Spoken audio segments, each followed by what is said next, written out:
Hello everybody and welcome back to another video. And today we're gonna be doing something different. As you've seen from the trailer already a while back, we are, as of this channel, part of the big project who consists of myself, Pantoufleee, Soft Rescue and Migas, or Ninja as I like to call him.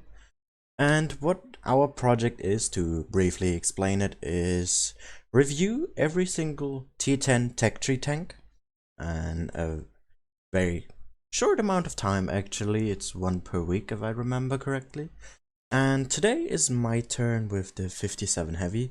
I'm gonna have one replay, which we're gonna watch right in the back right here, and one live gameplay, which will be directly afterwards. And I will just talk about the statistics of the tank a little bit, talk how you should play it, explain it a little bit, and yeah. Let's start with the replay. As of this game, it is played by GC from Emor, who is now in Risk. You probably have seen this replay, but he sent it to me a while ago and I really want to use it. So I'm gonna do that, and yeah. Let's start with the statistics of this tank. Of course, the most important thing, the DPM is 3000. It's just barely over it, and higher than its T10 competitor, which is the 50B, which is the tank I'm gonna be comparing it to the most. It has slightly better AP standard penetration of 258, just being 1mm higher.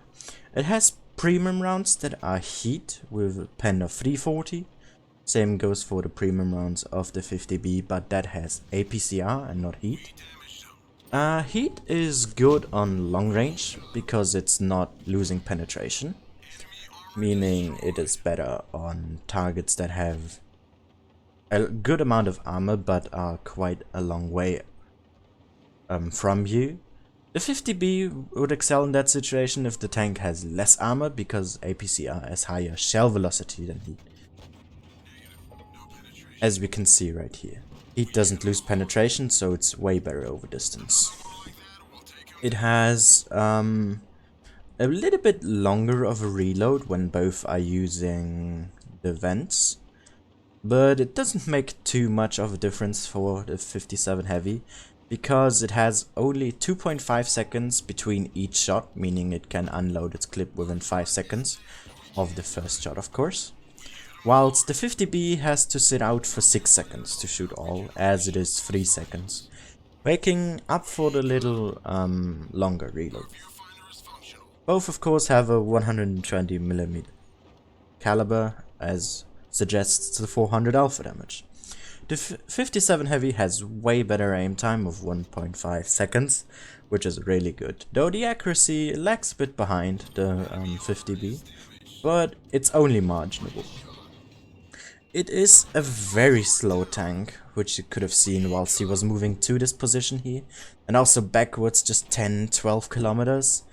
This tank is really slow getting out of situations.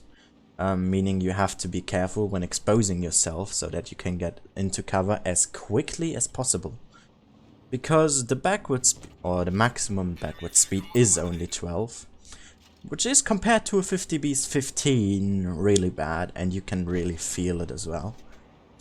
As the engine power is way worse with just 900 compared to the 1300 the 50B has. And of course also in the top speed, but we all know that the 50B just shines there. It has decent armor. The front of the turret can be quite troll, at least the upper part. The lower part is kind of weak, especially the cheeks. If you know how to aim, you're not gonna be bouncing on this thing a lot. The hull, basically the same as an E5, just a slightly bit weaker. It has the same shape, so don't shoot it in the upper plate. Try to aim for the lower ones, where you can also hit the ammo rack quite regularly, which is the same for the E3 and E4. The position of the ammo racks is similar. And you don't want to get ammo racked in this thing, because autoloaders are just... they need their reload, basically. And yeah. It has 100 less hit points, standard, without any HP boost than the 50B. And it has the same view range, but no one really cares about view range in this game, so it doesn't really matter. And that's basically all of the most important statistics, other than maybe the fact that you can add that this, even though it is American, it only has 8 degrees of gun depression and not 10 like the 50B.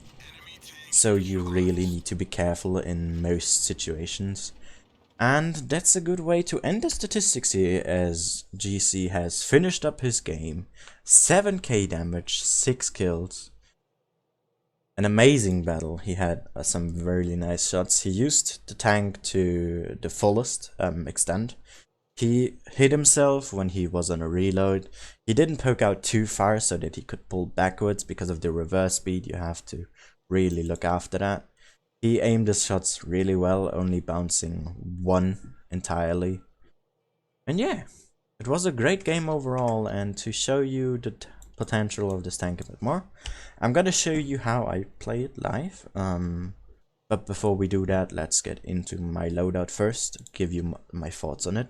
I'm playing it with a speed boost. I could of course also use a medkit or extra fire extinguisher, which is what GC did, but I always like to have this in case I really need to reverse. This is gonna help me quite a bit to get backwards, because as I said, this tank is slow, so you really need as much speed as you can get.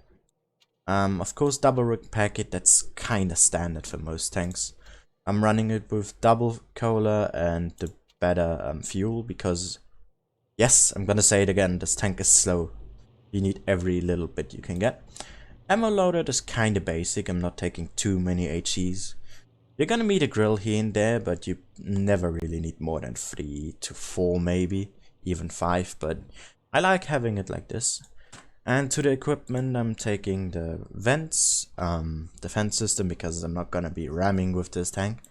Of course the optics, because we're not gonna snipe, even though this tank could do it, but it's not designed to do that. Then I'm using the enhanced gunling drive. I want to have my aim time as low as possible, so I don't need to expose myself as much. And I'm gonna use the improved assembly, because the armor is not that great, which is why I'm not using the enhanced armor. It only really works for tanks that already have a lot, because the percentage goes by your base stats and increases that, and the lower it is, the less it's being effective, so I'm just going for this as a safer route. This one is kind of a tough one here with the engine accelerator. You could go for this because the traverse is not the greatest, but it's decent. But I just like to have the overall boost, especially in the speed of this thing and the engine power, because it is really bad. And then again, a little bit less aim time just so I can sit out less in the open. And yeah, without further ado, let's get into a live game and see how we can perform with the 57 Heavy. And yeah, just a quick mention, the next video will also be an American. It should be up on Ninja's channel, if I remember correctly. Links to that will be in the description, of course, to all 3 other YouTube channels. And Soft Rescue will upload some T57 replays as well, to just showcase the tank a bit more. And as we can see already, Winter Melanovka, it's a decent map. You don't need a lot of gun depression here. It is of course great to have some of it, but you don't need a whole lot.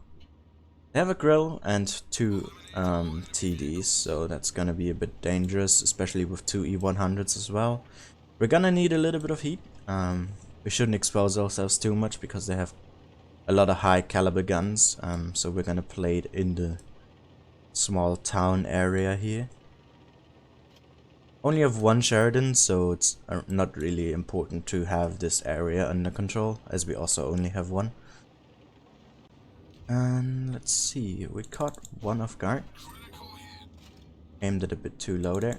Going for the track shot here. With autoloaders you can really do that well. Go for track shots, just keep your enemies in place.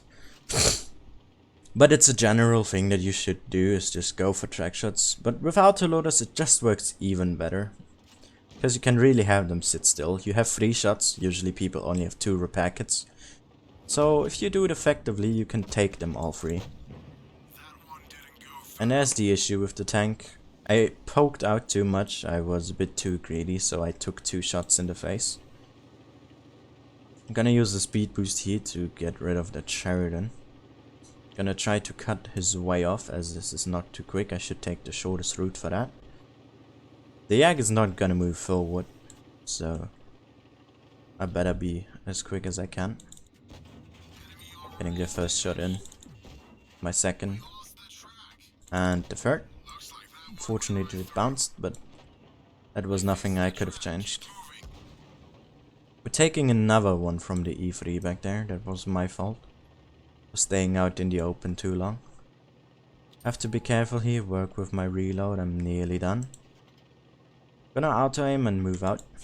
Snapshot and immediately reload. Because I'm gonna be finished once I arrive at the field again. I have to be very careful now, as I'm only on 211 hit points. So I'm basically a one-shot for everything. Even with HE, as they are all very high calibers. Up to 170 millimeters. So we really don't want to be caught off guard. Again, aiming for the track there to keeping that E100 in place. Managed to pen 2 or 3. Would have liked to hit that last one as well, but couldn't manage to pull that off. Sheridan has to make a bit of a move. I'm getting that E3 here a little bit under pressure, as our IS4 and Death Star are also very low. Did not get spotted here. E100 is out. It's very nice. We're gonna use this house as cover and peek up here. Against that E3, I'm aiming for the lower plate. Don't need heat for that. Managed to hit all 3 shots, that's really nice.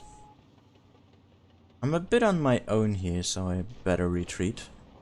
This tank is not slow, not quick, so I should do it as soon as I can. Managed to get out there and not have to use my speed boost. Which is really nice, so I can keep that for later.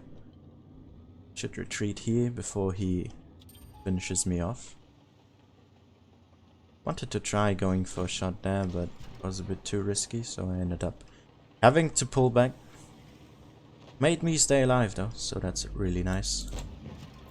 Getting that grill off guard here, instantly reloading after I shot. So I can just maximize my damage as much as I can. E100 has fired. Might be able to put 1 shot out before he is reloaded. Then they're also trying to support on the E100. He's trying to turn around, so I'm gonna go out and fire on him. Managed to put 2 shots in, and let's aim the last one nicely. And it was not a bad game. We did a solid amount of damage. We moved around quite nicely on the map. We had a bit of a risky play at the start, taking quite a lot of damage, but I think I managed to pull it out quite nicely at the end. With some good maneuvers and some well-aimed shots, managing to hit 5.7k damage. Nearly an ace here as well, maybe 1 more kill would have done it. But we don't need an ace, I didn't even aim for one. It actually went better than I expected. Our accuracy was pretty nice, I just managed to not pen all of my shots. 2 of those on an E100, 1 on the Sheridan side. But we traversed quite nicely, we drove quite a bit, for the fact that this tank is quite slow. But yeah, I hope you enjoyed this game and this video. Was a long time since I did a review, so I hope you enjoyed it. And thank you all for watching, and bye bye.